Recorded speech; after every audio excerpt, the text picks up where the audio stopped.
IT job కోసం try చేస్తున్నారా? Coding tutor లో ట్రైనింగ్ తో పాటు stipend and 100% job guarantee. Welcome to Suman TV. నేను మీ సుమన్ టీవీ. కోల్కతా ఇన్సిడెంట్కి సంబంధించి ఇవాళ నభన్న ర్యాలీ ఒకటి జరిగింది. అండ్ దాంతోపాటు సందీప్ ఘోష్ అండ్ సందీప్ రాయ్కి సంబంధించినటువంటి అప్డేట్స్ అయితే కొన్ని రావటం జరిగాయి. అయితే ఇవాళ జరిగినటువంటి ఈ ర్యాలీలో చాలామంది అంటే మెగా స్టూడెంట్స్ రావటం జరిగింది. బయటికి వాళ్ళ గొంతుని వినిపించడం జరిగింది. We want justice for hour daughter అని హ్యాష్ ట్యాగ్ పెడుతూ ఉన్నారు. అండ్ ఒక్కొక్క వాయిస్ కూడా రైజ్ చేస్తూ ఉన్నారు. People versus Mamata, resign Mamata from the voice of India అని చెప్పేసి కొంతమంది హ్యాష్ ట్యాగ్ పెట్టి మరి ముందుకు వెళ్తూ ఉన్నారు. అయితే ఎంటైర్ ఈరోజు కనుక ఎపిసోడ్ చూస్తే ఏం జరిగింది, ఏ విధంగా ముందుకెళ్ళింది, దీనికి సంబంధించిన వాటిల్లో ఇంత జరిగిన తర్వాత అయినా సరే మమతా బెనర్జీ స్పందిస్తుందా లేదా అనేటువంటి విషయాన్ని ఈరోజు మనతో పాటు హైకోర్టు అడ్వకేట్ రవీంద్రనాథ్ గారు ఉన్నారు. అది వారి మాటలోనే తెలుసుకుందాం. Hello sir. హాయ్ అండి నాగరాజ్ గారు. సరే, ఎంటైర్ ఇది కనుక చూస్తే అండి మనం పీపుల్ వర్సెస్ మమత అనేటువంటి జరిగింది. మనం ప్రీవియస్ వీడియో ఒకటి చేయడం జరిగింది. అబ్జర్వ్ చేసిన తర్వాత ఇవాళ హోల్ డేలో ఏం జరిగింది, ఎలాంటి డెవలప్మెంట్స్ అని వచ్చాయని మనం భావించాలంటారు? అసలు ఆగస్ట్ 9 హర్రర్ సంబంధించి నాగరాజ్ గారు ఈరోజు కొన్ని ఆసక్తికరమైన విషయాలు నమోదయ్యాయండి. ముఖ్యంగా కేంద్ర ప్రభుత్వ ఐటీ ఇన్ఫర్మేషన్ టెక్నాలజీ అతనైనటువంటి సెక్రటరీ అయినటువంటి అమిత్ మాల్యా రిలీజ్ చేసినటువంటి ఒక కొత్త ట్వీట్ సంచలనాలు రేపుతుంది. జస్ట్ ఇప్పుడే రిలీజ్ అయింది ఆయన సంబంధించిన ట్వీట్. విశేషం ఏంటంటే, ఎవరైతే మనం కల్ప్రిట్ అనుకుంటున్నామో సంజయ్ రాయ్ సంబంధించి ఆ రోజు కల్ప్రిట్ యొక్క అన్ని వెహికల్స్ అన్నీ కూడా సీజ్ చేశారు. అంటే ఆయన వెహికల్, ఆయన బిలాంగింగ్స్ అన్నీ కూడా సీజ్ చేశారు. అయితే ఈరోజు సిబిఐ వాళ్ళు కొన్ని విషయాలు దాచిపెట్టారు అని చెప్తూ ఆయన ఈరోజు ఒక ట్వీట్ చేశారు. ఆ ట్వీట్లో ఏముందంటే, సంజయ్ రాయ్ వాడుతున్నటువంటి బైక్ ఏదైతే ఉందో ఆ bike number Calcutta police commissioner పేరు మీదుగా ఉంది. కలకత్తా పోలీస్ కమిషనర్ పేరు మీదుగా సంజయ్ రాయ్ వాడుతున్న బైక్ ఉంది. సో ఇది కొత్త కాన్స్పిరసీకి దారితీసింది. అంటే కలకత్తా పోలీస్ కమిషనర్ బైక్ని సంజయ్ రాయ్ వాడుతున్నాడంటే దీని వెంబడి చాలా విశేషాలు ఉన్నాయి. సిబిఐ వీటిని బయట పెట్టట్లేదు. మమతా బెనర్జీ, ఎవరైతే వినీత్ గోయల్ అతని పేరు, ఆ కమిషనర్ పేరు, వీళ్ళందరూ కలిసి నిత్యం రోజు మాట్లాడుకుంటున్నారని, అదేవిధంగా వాళ్ళ ఫోన్ను కూడా మనం ట్యాప్ చేస్తే మరికొన్ని విషయాలు బయటకు వస్తాయని, అదే కాకుండా ఇమ్మీడియట్గా పోలీస్ కమిషనర్ని కూడా తీసుకొని ఇందులో అరెస్ట్ చేసి అతనిని కూడా లై డిటెక్టర్ చేస్తే ఇంకా మరికొన్ని విషయాలు బయటకు వస్తాయి. ఇది చిన్న విషయం కాదు, చాలా కాంట్రవర్షియల్ ఇష్యూ అండి. మన సంజయ్ రాయ్ చెప్పుకున్న వ్యక్తి యొక్క బైక్ ఆ పోలీస్ కమిషనర్ పేరు మీదుగా ఉండడం ఒక కొత్త విషయాన్ని బయటకు తీసుకొచ్చాడు ఆయన. అమిత్ మాల్యా గారి యొక్క ట్వీట్లో ఉంది. అయితే ఇదే చెప్తూ ఆయన మరొక విషయాన్ని కూడా తెలియపరచడం జరిగింది. ఏంటంటే, ఈ అమ్మాయి పల్మనాలజిస్ట్ అంటే చెస్ట్కి సంబంధించినటువంటి డిపార్ట్మెంట్ అది.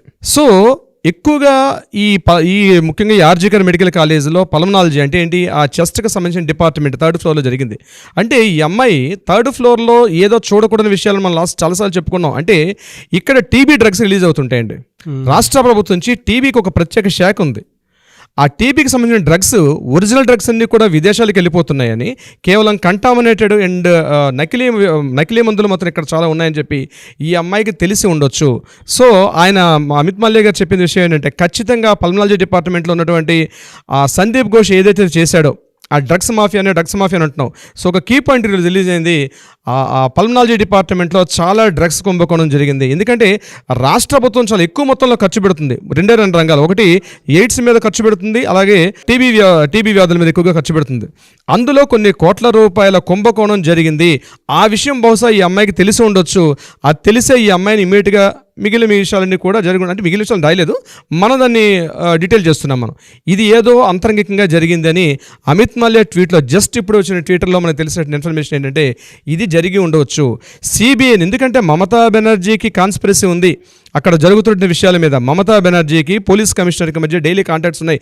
ఇమ్మీడియట్గా ఆయన తీసుకొని మీరు ఆయన్ని లై డిటెక్ట్ చేస్తే కొత్త విషయాలు బయటకు వెలుగులోకి వస్తాయని చెప్పి ఆయన ట్వీట్ బహుశా సంచలనాలు రేపుతోంది నాగరాజ్ గారు. ఇది కాకుండా సందీప్ ఘోష్ విషయానికి వస్తే, నిన్న ఆల్రెడీ ఒక ఎఫ్ఐఆర్ చేశారు. ఆయన ఫైనాన్షియల్ ఇరెగ్యులేటరీస్ మీద ఒక ఎఫ్ఐఆర్ నమోదు చేశారు. అంతకుముందు ఆగస్టు 9 హర్రర్ మీద మరొక ఎఫ్ఐఆర్ నమోదైంది. ఇది కాకుండా ఈరోజు ఆయన మీద ఈడీ కూడా చేశారండి. ఎన్ఫోర్స్మెంట్ డైరెక్టర్ వారు మరొక ఎఫ్ఐఆర్ని జస్ట్ ఈవినింగ్ అరౌండ్ 3:30, 4 o'clock ఈరోజు ఆయన మరొక ఎఫ్ఐఆర్ నమోదైంది. చూడండి, ఒక్కొక్క డిపార్ట్మెంట్ బయట వెలుగులోకి వస్తుంది. ఇదంతా ఎలా వస్తుందండి, ఎలా సాధ్యపడింది? ప్రజాస్వామ్యంలో బ్యూరోక్రాట్స్ ఫెయిల్ అయినప్పుడు, రాజకీయ నాయకులు కేవలం ఒక డిక్టేటర్స్గా పనిచేసినప్పుడు మాత్రమే ఇలాంటి అవకతవకలు జరుగుతాయి. ఈ అవకతవకలు జరిగిన ప్రజాస్వామ్య ప్రభుత్వంలో ప్రజలు ఎలుగెత్తి చాటినప్పుడే ఇట్లాంటి ఒకటి వెలుగులోకి వస్తాయి.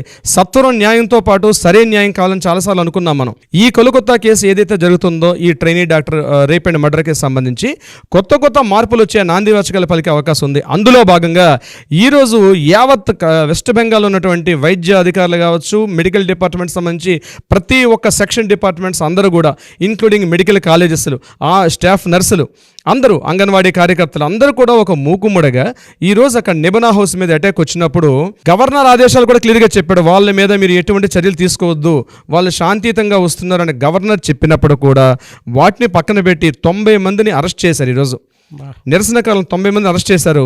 ఇక లాఠీ చార్జ్లు అయితేనేమి, టియర్ గ్యాస్ ప్రయోగాలు అయితేనేమి, బాంబ్ షెల్స్ అంటారు వాటిని, అట్లాంటి ప్రయోగం, దాన్ని చిన్న బాంబ్స్ లాగా ఉంటాయి, దాని లోపల పెద్ద ప్రమాదకరం ఉండవు, దాంతో షూట్ చేయడం అయితేనేమి, ఇట్లాంటి ఒక దమన నీతి అంటారు, దానిని ఈరోజు బలవంతంగా ప్రయోగించారు. ఇంకొక విశేషం అంటే ఈరోజు ఏదైతే నిబన్ అభిజన్ ర్యాలీ చేస్తున్నారో, ఎవరైతే దీనికి మెయిన్ కారకులు ఉన్నారో, August 9 తర్వాత ఎంటైర్ స్టేట్లో స్టూడెంట్స్ అందరూ కూడా గ్రూప్ ఫామ్ చేశారు. వెస్ట్ బెంగాల్ ఛాత్ర సమాజ్ అని చెప్పి ఒక గ్రూప్ను ఫామ్ చేసుకొని, అంటే తమ వాయిస్ని మొత్తానికి వెలుగెత్తి చాటుతున్నారు. దానికి సంబంధించి ఈ యొక్క ఎంటైర్ దీన్ని తనకున్నటువంటి రాజకీయ అధికారంతో మమతా బెనర్జీ తొక్కి పెట్టాలనుకుంటున్నారు. కానీ జరగాల్సింది వేరే విధంగా ఉంది అక్కడ. అయితే దీనికి సంబంధించి ఎలా జరిగింది ఇవాళ ర్యాలీ, నేను కాస్త నాకు అందిన ఇన్ఫర్మేషన్ వరకు మీకు అందజేసే ప్రయత్నం చేస్తాను. మార్నింగ్ 8:30 ఆ టైంలో వీళ్ళు హౌరా బ్రిడ్జ్ వైపు సుమారుగా ఒక 7,000 మంది నిరసనకారులు ప్లకార్డ్స్ ధరిస్తూ, ఇండియన్ నేషనల్ ఫ్లాగ్స్ని ధరిస్తూ, అందరూ కూడా జస్టిస్ ఫర్ అభియాన్ చెప్తూ, అందరూ కూడా నిరసనకారులు మెల్లగా అక్కడి నుంచి ట్రావెల్ చేసుకుంటూ ఈ యొక్క నిబన్నా హౌస్కి వచ్చారు. నిబన్నా హౌస్ అంటే వెస్ట్ బెంగాల్లో ఉన్నటువంటి సెక్రటేరియట్ యొక్క పేరు నిబన్నా హౌస్. నిబన్నా అన్నది ఏంటంటే అక్కడ ఒక ట్రెడిషనల్ ఒక ఫెస్టివల్ మనకు బోనాల్లాగా ఉంటుంది కాబట్టి వాళ్ళ సాంప్రదాయ విలువలతో కూడిన ఒక పేరుని ఆ యొక్క సెక్రటరీకి పెట్టారు. వెస్ట్ బెంగాల్లో మెయిన్ ఇంపార్టెంట్ అంటే టోటల్ గవర్నమెంట్ డిపార్ట్మెంట్స్ అన్నీ కూడా ఒకే కాంపౌండ్లో ఉంటాయి. ప్రతి సెగ్మెంట్ కూడా, ఇంక్లూడింగ్ మమతా బెనర్జీ క్యాంప్ ఆఫీస్తో సహా secretariat, irrigation, Panchayati Raj, police departments, అన్ని సెగ్మెంట్స్ ఒకే కాంపౌండ్లో ఉంటాయి. చాలా హై ప్రొటెక్షన్లో ఉంటుంది. సో దీని మీద వాళ్ళు అక్కడ వచ్చి తమ యొక్క నిరసన తెలుపుదామని వచ్చారు. అంటే అటాక్ చేసే ఉద్దేశం కాదు వాళ్ళకి. అక్కడ నిబన్నా హౌస్ ముందు ధర్నా చేద్దామనే ఉద్దేశంతో వీళ్ళందరూ కూడా మూకుమ్మడిగా రావడం జరిగింది. ఈ విషయాన్ని తెలుసుకున్నటువంటి ఇంటెలిజెన్స్ వర్గాల ముందే ఇన్ఫర్మేషన్ వచ్చినటువంటి పోలీసులు ఎవరైతే దీనికి ప్రధాన కారకులు ఉన్నారో, main candidates 4 Rabindra Bharati university students వాళ్ళు దీన్ని మొత్తం ఆర్గనైజ్ చేసిన ఆ 4 కూడా నిన్న రాత్రే అరెస్ట్ చేశారు. వాళ్ళ మీద అరెస్ట్ చేయడమే కాకుండా ఈ అభయ కేసు సంబంధించి వీళ్ళందులో ఆ కల్ప్రిట్తో వీళ్ళు సహాయం చేశారని చెప్పి వాళ్ళ మీద ఎఫ్ఐఆర్ నమోదు చేశారు. చూడండి ఎంత దారుణమైనటువంటి సంగతి. ఉండాల్సిన కనిపిస్తున్న ఎవిడెన్స్లు వాళ్ళకి జరగకుండా ఈ స్టూడెంట్స్ మీద మర్డర్ కేసులు నమోదు చేసి టోటల్ ఎంటర్ నిబన్నా హౌస్ని ప్రొడక్షన్లోకి తీసుకొని 4,500 మొదట అనుకున్నారు. తర్వాత ఆ ఇంక్రీజ్ అయ్యి 8,000 మంది పోలీసులు, high rapid production force, rapid action production force, కల్కటాలో ఆల్ పోలీస్ వింగ్స్ డిపార్ట్మెంట్స్ అన్నీ కూడా అక్కడ చేరుకొని డ్రోన్ కెమెరాస్ తోటి, అదేవిధంగా వాటర్ క్యాన్స్ తోటి, టియర్ గ్యాసులతోటి ఇట్లా మొత్తం పకడ్బందీగా ఉంటాయి. వీళ్ళందరూ ఇలా వస్తున్నటువంటి వాళ్ళ మీద బ్యారికేడ్స్ పెట్టి, ఆ బ్యారికేడ్స్ కూడా అల్యూమినియం అండ్ ఐరన్ ఫ్రేమింగ్ తోటి పెద్ద బ్యారికేడ్స్, ఒక్కొక్కటి more than 30 feet సైట్లో పెట్టారు. విడ్త్ కూడా మీకు almost more than 3 meters 6 meters width ఉన్నటువంటివి, అంటే 2 shadesలో పెట్టారు. అవి ఎంటైర్ నిబన్నా హౌస్ను కూడా 20 pointsలో బ్యారికేడ్స్ పెట్టారు. ఎటువైపున అటాక్ చేస్తున్న ఉద్దేశంతో వాటిపైన ఈ మొబైల్ ఆయిల్ గ్రీజ్ రాశారు, ఎక్కడైనా పట్టుకుంటే జారిపోవాలని. అంటే చూడండి, మనం ఎక్కడ ఉన్నాం, మనం ఉక్రెయిన్లో ఉన్నామా, రష్యాలో ఉన్నామా, ఇరాన్లో ఉన్నామా, ఇరాక్లో ఉన్నామా, ప్రజాస్వామ్య ప్రభుత్వంలో ఒక నిరసన తెలుపుతున్నారు వాళ్ళు. అటువంటి ధర్నా చేసుకో ప్రీ ప్లాన్డ్ గా దాన్ని ఆపుదామని చూశారు చూడండి వాళ్ళు. అయితే అమిత్ మాల్యా గారు ఒక ఫోటో పెట్టారండి. నేను ఇక్కడ బీజేపీ సపోర్టా ఇంకొక సపోర్ట్, పార్టీ పరంగా మనం ఏ విషయం మాట్లాడండి. Being an advocate I respect all parties. All parties మేము రెస్పెక్ట్ చేస్తామండి. కానీ ఎక్కడ తప్పు జరిగిందో ఖచ్చితంగా వాళ్ళని మనం వేలెత్తి చూపించాల్సిన అవసరం కూడా మాకు ఉంది కాబట్టి చెప్తున్నాను. అమిత్ మాల్యా రిలీజ్ చేసిన ఫోటోలో ఒక వ్యక్తి కంప్లీట్గా ఒక కాషాయ, అంటే ఒక బ్రౌన్ కలర్ ఒక క్లాత్ వేసుకొని చేతిలో నేషనల్ ఫ్లాగ్ పట్టుకుంటూ అంత పవర్ఫుల్ ఒక క్యానాన్ తోటి ఆయన వాటర్ పుష్ చేస్తుంటూ కూడా ధైర్యంగా ఆ బ్యారికాడ్ వైపు వెళ్తున్నట్టు ఆ దృశ్యం ఆయన పోస్ట్ చేశారు ట్విట్టర్లో.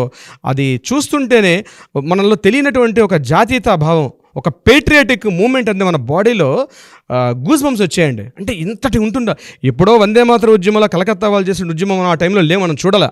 మరలా ఆ రేంజ్లో ఒక వందే మాతర ఉద్యమంలో కొన్ని వేల మంది ఎట్లయితే బ్రిటిషర్స్ మీద తిరుగుబాటు చేస్తూ ముందుకు అలా అడుగులు పెట్టారో సైమన్ కమిషన్ టైంలో, కమాన్ కాల్చు నాకు అని ఎట్లయితే పరిగెత్తారో, ఈరోజు మన సాటి విద్యార్థుల యొక్క ధైర్యం చూస్తుంటే తన లైఫ్లో ఒక డాక్టర్ ప్రొఫెషన్లో ఉండి కూడా ఆ ధైర్యాన్ని చూసి ఫస్ట్ హ్యాట్స్ ఆఫ్ చెప్పుకోవాలి మనకు నాగరాజు గారు. వాళ్ళు చూపిస్తున్నట్టు తమ తోటి సహ విద్యార్థిని ఆమెకి జరిగిన అన్యాయాన్ని ఈరోజు ప్రపంచానికి అందజేశారు. వాళ్ళు 3 కోరికలు కోరండి. జస్టిస్ ఫర్ అభయ, ఆ అమ్మాయి ఎవరైతే ఉన్నారో ఆ యొక్క విక్టిమ్కి న్యాయం జరగాలి. నెంబర్ 2, కల్ప్రిట్ ఎవరుతున్నాడో అతనికి ఇమ్మీడియట్గా దారుణమైన శిక్ష విధించాలి. మరలా ఎవడు కూడా ఇటువంటి సాహసం చేయకూడదు, ఊహకు కూడా అందకూడదు, అటువంటి శిక్ష విధించాలన్నటువంటి డిమాండ్ కోరారు. 3వది, మమతా బెనర్జీ రాజీనామా చేయాలి. దీని వెంబడి మమతా బెనర్జీ రాజీనామా చేయాలంటే ఇది పార్టీ పరంగా కాదు. ఎందుకంటే తను ఆ సీట్లో కూర్చుంటే ఎవిడెన్సెస్ అన్నీ కూడా తారుమారే అవకాశం ఉంటుంది. ఫస్ట్ ఆమె కిందకు వచ్చి టోటల్ ఎంటైర్ డిపార్ట్మెంట్స్ బ్యూరోక్రాట్స్కి హ్యాండ్ ఓవర్ చేస్తే ఒరిజినాలిటీ బయటకు వస్తుంది.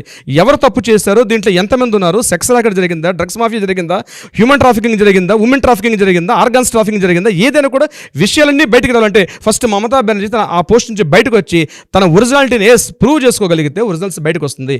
ఆ ఉద్దేశం మీద స్టూడెంట్స్ ప్రొటెక్ట్ చేస్తున్నారు దీనికి సంబంధించి. కానీ ఇందులో మార్క్సిస్ట్ పార్టీ వాళ్ళు పార్టిసిపేట్ చేయలేదు. తృణమూల కాంగ్రెస్ పార్టీ వాళ్ళు ఎలాగో అదే పార్టీలు ఉన్నారు కాబట్టి వాళ్ళు సపోర్ట్ చేయలేదు. కేవలం దీనిని రాజకీయంగా బీజేపీ వాడుకుంటుంది. డెఫినెట్గా ముందు స్టూడెంట్స్తో జరిగినటువంటి ఏదైతే విధానం ఉందో ఇందులో పార్టీలు ప్రవేశించాయి. ఇప్పటికీ నేనేమంటున్నా, పార్టీలు ప్రవేశించి దీని అసలు విషయం తప్పుదో పట్టకూడదు. స్టూడెంట్స్ యాజ్ ఇట్ ఈస్ ఏది చేస్తున్నారో ఆ యాజిటేషన్ యాజ్ ఇట్ ఈస్గా జరిగితే ఖచ్చితంగా న్యాయం బయటకు వస్తుంది. దీన్ని హైజాక్ చేస్తున్నాయి పొలిటీషియన్స్ అన్ని కూడా. ఏ పార్టీ తమకు అనుకూలంగా మార్చుకుందామా, ఈ ఇన్సిడెంట్ వాడుకుందామని చూస్తున్నారు. సో డెఫినెట్గా ఏంటంటే దీనికి బీజేపీ రేపు 12 గంటల బంద్ని ప్రకటించారు. రేపు 12 గంటల పాటు రేపు స్టేట్ మొత్తం కూడా 12 అవర్స్ బంద్ ఇచ్చారు. కొంతమంది మద్దతు తెలుపుతున్నారు, మరి కొంతమంది మద్దతు తెలపట్లేదు. బట్ వాస్తవాలు ఏంటంటే మరి నైట్ వరకు మనకు వస్తాయి అప్డేట్స్. ఎప్పటి కూడా మనం ఫాలో అవుతున్నాం. రేపు మార్నింగ్ వరకు ఫ్రెష్ వీడియోతో మేము ముందుకు వస్తాను. నాగరాజు గారు, ఎక్కడి నుంచి ఎక్కడికో వెళ్తాం సార్. అంటే ఎంటైర్ సిస్టమ్ అక్కడ కరప్ట్ అయ్యి ఉందన్నమాట. డిపార్ట్మెంట్ దగ్గర నుంచి అంటే పైన బీయింగ్ ఆవిడే హోమ్ మినిస్టర్, ఆవిడే హెల్త్ మినిస్టర్, ఆవిడే సీఎం, ఆవిడ ఏది చెప్తే అది డిక్టేటర్షిప్లో చెల్లుతుంది ఆవిడకి ఇప్పుడు. అంతే కదా సార్, మమతా బెనర్జీ అదే కదా. బాధాకరం నిజంగా. ప్రతి ఒక్కరూ దీని మీద స్పందించి ఇవాళ కొంతమంది ప్లకార్డ్స్లో ఒక మాట రాయటం జరిగింది. అంటే చాలామంది కోరుకునేది జస్టిస్ ఫర్ అవర్ డాటర్ అని చెప్పేసి. అది చూసి నాకు చాలా చలించింది. అంటే అంత ఓన్ చేసుకున్నాం అని చెప్పేసి అనిపించింది నాకు. మనం దీనికి సంబంధించిన వాటిలో ఎంత ముందుకెళ్ళినా పర్లేదన్న భావన కలిగించారు నాకు. జస్టిస్ ఫర్ అవర్ డాటర్ అని చెప్పేసి. Resign Mamata Banerjee, this is India's voice, India voice ఇది అని చెప్పేసి కొంతమంది ప్లకార్డ్స్ పెట్టుకుని అరుస్తూ ఉన్నారు. అవునండి. అంటే చూడండి అక్కడి వాళ్ళ ఎంత భయాందోళనతో కూడుకున్నటువంటి వాతావరణం క్రియేట్ అయినా పోలీసులకి ఎదురొడ్డి చాలామంది ప్లకార్డ్స్ పట్టుకుని ముందుకెళ్ళారు అని అంటే వాళ్ళు ఎంత లోతుగా వాళ్ళ మనోభావాలు కానీ మనోవేదన కానీ ఉందో ప్రత్యేకించి మనం ఈ విజువల్స్ చూస్తే మనకు అర్థమవుతూ ఉంటుంది. అవునండి. అసలు ఇది ఎక్కడికో వెళ్తుందండి. దీనికి సంబంధించినటువంటి వాటిల్లో కేంద్రం జోక్యం చేసుకొని దీనికి సరైన సత్వర న్యాయం జరగాలని ఆల్రెడీ సుప్రీంకోర్టు ట్రయల్స్లో ఉంది. జ్యుడిషియల్ కస్టడీలో 14 days ఇతను ఉన్నాడు కాబట్టి సో ప్రతి దాంట్లోనూ కొత్త తప్పుదోవ పట్టించేటువంటి విషయాలే బయటకు వెళ్తూ ఉన్నాయి కాబట్టి డెఫినెట్గా దీనికి సంబంధించి entire system nation west Bengal వైపు చూసి ఏ విధంగా అయితే సత్వర న్యాయం జరగాలని కోరుకుంటూ ఉందో దేశం మొత్తం మమతా బెనర్జీ వైపుకి, పీపుల్ వర్సెస్ మమతా బెనర్జీ, ఇది ఎలా ముందుకెళ్తుంది అనేది ఈ ఒక్క ఇన్సిడెంట్ని బట్టి చెప్పొచ్చు మనం. ప్రతి ఒక్కరు జస్టిస్ ఫర్ అవర్ డాటర్ అని చెప్పేసి కింద కామెంట్ బాక్స్లో కూడా పోస్ట్ చేసింది కూడా నేను చూశాను. అండ్ ప్లకార్డ్స్ పట్టుకుని ముందుకెళ్ళింది కూడా చూశాను. మన ఇంట్లో విషయము, మన ఇంట్లో పాపకి అన్యాయం జరిగింది, ఎలా అయినా సరే న్యాయం జరగాలి అని చెప్పేసి ప్రతి ఒక్కరు వాళ్ళ రోడ్డు మీద కూర్చి మరి ధర్నాలు కాదు, ర్యాలీలు. సుప్రీంకోర్టు కూడా ప్రత్యేకంగా ఇది మేము సుమోటోగా ఎందుకు తీసుకున్నామని ఒక ప్రెస్ నోట్ రిలీజ్ చేశారండి. దానికి సంబంధించిన కూడా మేము మ్యాటర్ని ఇన్ఫర్మేషన్ గ్యాదర్ చేసుకుంటున్నాను. వీలైతే నెక్స్ట్ వీడియోలో సుప్రీంకోర్టు ఈ కేసుని ఇంత ప్రెస్టీజియస్గా సుమోటోగా ఎందుకు తీసుకున్నాం అన్న విషయాన్ని చాలా క్లియర్ డిస్క్రిప్షన్ ఇచ్చారు. రేపటి వీడియోలో దీనికి సంబంధించిన మన ఇన్ఫర్మేషన్ ఇచ్చే ప్రయత్నం చేద్దాం. డెఫినెట్గా sir. Anyway sir, thank you అండి. Thank you so much sir.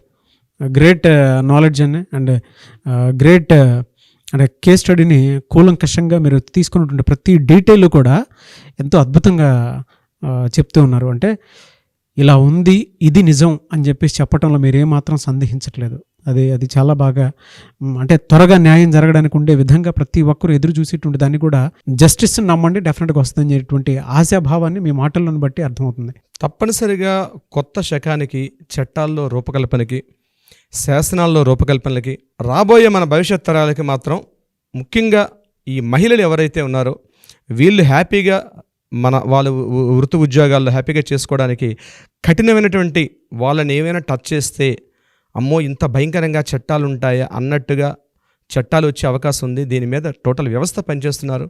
ఇది ఒక రాక్షసత్వానికి, ఒక మంచికి చెడుకు జరుగుతున్నటువంటి ఒక యుద్ధం.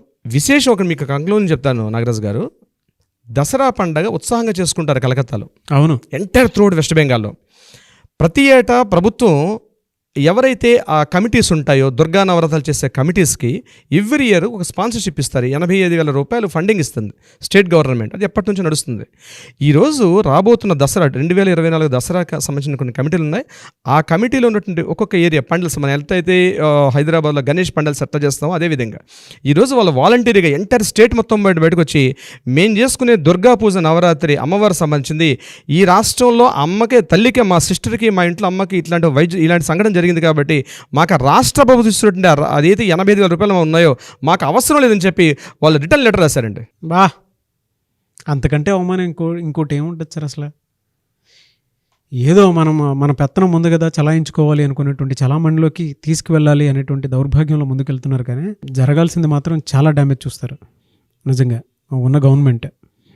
చూద్దామండి. అంటే కొంతమంది పెడుతూ ఉన్నారు కదా, రెసిగ్నేషన్ చేసి డెఫినెట్గా రాష్ట్రపతి పాలన కావాలి అనుకున్నటువంటి వాళ్ళు కొంతమంది ఉన్నారు. సో దీన్ని ఏ విధంగా ఏ మేరకు తీసుకొని వెళ్తారనేది చూడాలి. ఎనీవేస్ థ్యాంక్ యూ అండి. Thank you so much sir. Thank you so much Nagaraj గారు.